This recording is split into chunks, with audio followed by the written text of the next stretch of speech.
All right, so I'm here again with Dr. Jae English, the Executive Director and Motivational Scientist for Rosenzweig Research and Development. How are you doing, Jay?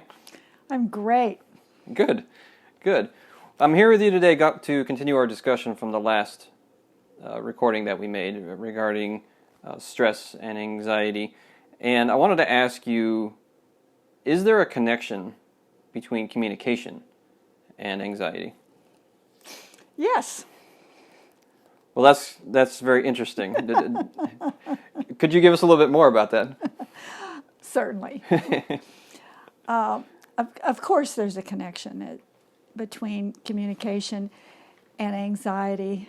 Quite frankly, Adam, it's more about miscommunication and anxiety. Because people tend to communicate trying to use words. And if there's no connection to those words, if people in the group or between two people, if they don't have the same definition of that word, then they're going to miscommunicate. And that's going to cause really what we call high anxiety and a lot of problems. It's especially a problem in corporate America, where you have salespeople going out and speaking sales language, and the words they're using don't mean the same thing to a potential customer. Let me give you an example of a word that's misunderstood often. That's the word respect. And we use it a lot. Just for an example, how would you know if you're respected, Adam? How would you recognize it? Well, for me, it would have a lot to do with somebody treating me with dignity, somebody showing me honor, and I keep wanting to use that word respect when I try to describe this. So what does honor mean, and what does dignity mean? How would you know it if it showed up? Well, when it comes to honor, giving me, I want to use respect again. It's somebody who holds me in high esteem, and when it comes to dignity, would refrain from saying or doing something that would take away from, or maybe embarrass me, or make me uncomfortable. Just take away my humanity somehow when it comes to dignity. Okay, well, those are all beautiful words. To be more specific, when we're dealing with miscommunication, to be more specific, what would you feel like if somebody interrupted you? That would be a lack of respect. Okay, I thought it might be. That's not the case necessarily with everyone. So therefore, we use the word respect often, back and forth and back and forth and back and forth, and everybody kind of shakes their head as if they understand what respect means. Actually, what they're doing is they're giving that word their definition. The hearer is giving that word their definition, and then they're often very disappointed when that's not what occurs. So words are contracts, especially when we nod our head. The word love is another one. So I'm going to ask you again. Bless your heart.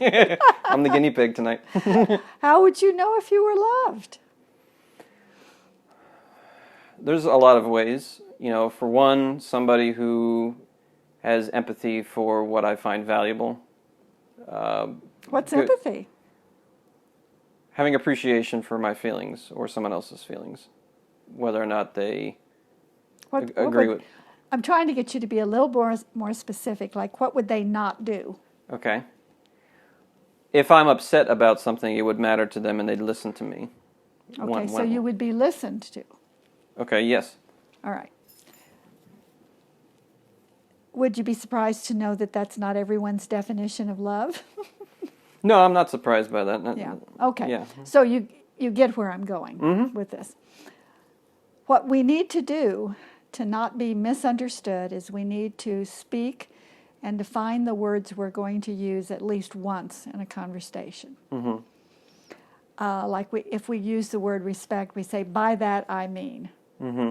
so that the other person understands what it means to the person speaking, and then the other person can say, well, okay, that's what it means to me as well. At least, though, they won't feel like there's a misunderstanding. They'll know up front, well, that's not my definition of respect. And then, then they can still have a conversation knowing at least what the speaker's definition is of the words that the speaker is using. So we have to define, in order to be understood, we need to define the words we're going to use up front at least once in a conversation. So this speaks a lot to the old adage of making assumptions and what that does to people, because one person's assuming the other person knows what the definition is, the other person assumes that they're using the definition they're using, and so there's all kinds of ideas that get crisscrossed. Oh yeah, and then everyone feels very misunderstood. Mm-hmm. So the anxiety comes more from not a conversation, it comes more from being misunderstood Mm-hmm. in a conversation. And So then that leads to a feeling of isolation often. And we can certainly see what isolation is doing to people now during COVID. Exactly. And it's a real problem for corporate America, because to be misunderstood in corporate America is to have a feeling of disconnect with the company, or disconnect with the manager, or disconnect with the philosophy of the company. So a big way to reduce anxiety and therefore to improve performance is simply, well, I shouldn't say simply, but the simple answer is to increase communication skills. Yeah. So between leaders and direct reports and anybody involved in the company, and that would actually improve sales as well. Right. And then in interpersonal relationships, it's absolutely necessary. Mm-hmm. Many marriages, simply, people are talking. They're not connecting in terms of the words they're using. The person doesn't feel connected to the other person, because then they're looking for what they think that word means, and it doesn't happen. Got it. So do you think it would be helpful for an HR branch to come up with a list of definitions for words? Often that's what I do with people. The very first thing that we do is we define what we're talking about. Mm-hmm.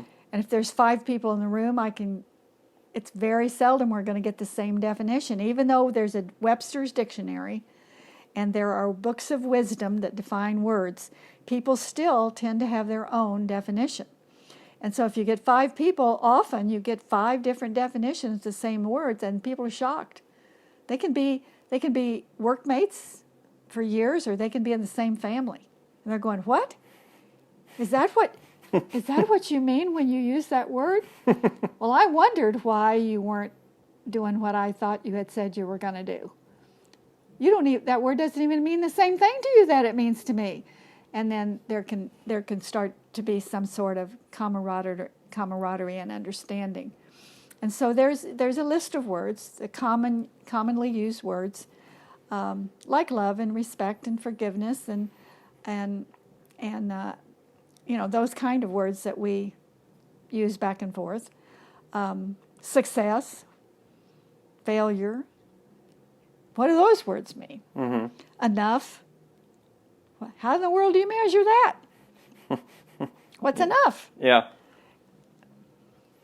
So what if a company wanted to, because it sounds like 2 birds can be taken out with 1 stone in this sense when it comes to stress and communication. So before we finish our conversation here, what else could a company do to increase communication skills?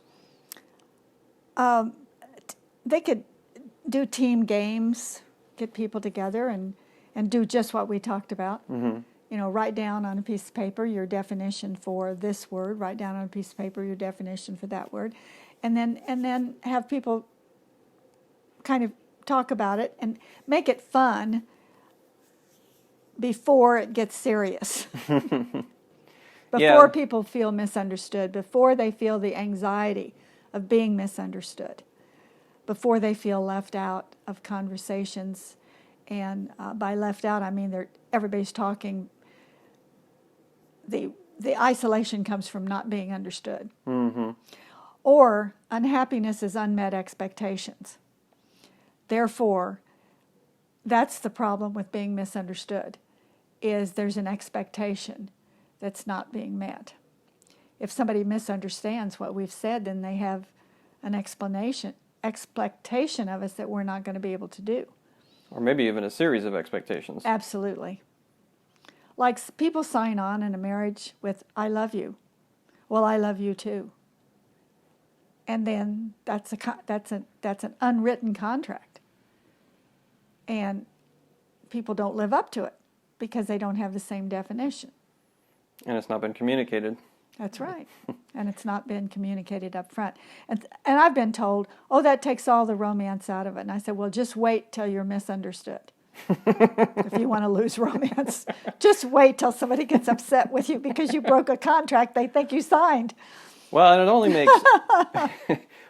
makes sense that this is such a big issue in corporate America, that there is miscommunication. If you take a company with 100, 200, 500 people who all have different definitions of words, it can be chaos. Absolutely. And great orators will define their words as they go along. I don't know if you've noticed.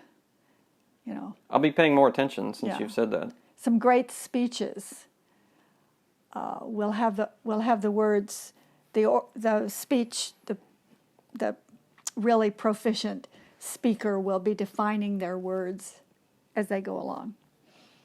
So that the audience, even if the audience doesn't have that same definition, they'll at least know what the speaker's definition is. So would you say a good way to improve in communication skills is to watch and listen to historical speeches, people who have made speeches like you're talking about, and try to maybe analyze is the right word, or see what they're doing and imitate it? Well, I think so, obviously.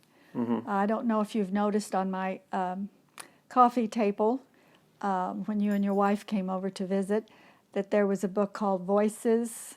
I have books about the great speeches, just for me, so I don't miscommunicate.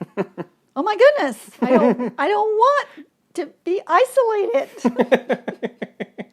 I don't want to be misunderstood. Well, that's good to know, because that gives somebody the power to take control over their own selves. If That's another reason why I really love poetry, Adam. Someone who studies poetry can see just how powerful one word can be. And, I mean, words are either weapons or they're tools. And the only way we can use words as tools is to be sure that the definition is upfront explained. And that we're not using words that we consider tools that other person views as a weapon. Exactly. Wow, that's a pretty profound thing to chew on. And so in terms of anxiety, I mean, if we think about what causes a lot of anxiety when there's more than one person involved, it's communication. And not communication, miscommunication. Yeah, in many ways that could be worse. Well, miscommunication is what we absolutely don't want. What we want is communication, and communication does not occur unless there is a connection of understanding. We haven't communicated just because we're talking. Yes, I can see that, and I know with my training, I've learned that from you as well, and from the experiences. Well, my dad used to say, "Do you have something to say, or are you just talking to let your head rattle?" He's a wise man. Very, very wise. So I kind of, and he would often say, I'd say something, and he'd often say, "Well, now I know what you said. What do you mean?" Mm. Well, that's a good lesson. Don't assume you know what the other person's saying. Make sure to ask questions to clarify. If they don't define their words, you're not going to know what they're saying for sure. All right. Well, very good, Jay. I think this can wrap it up. It was a pleasure to talk with you. Thank you, Adam. It's always a pleasure to talk to you.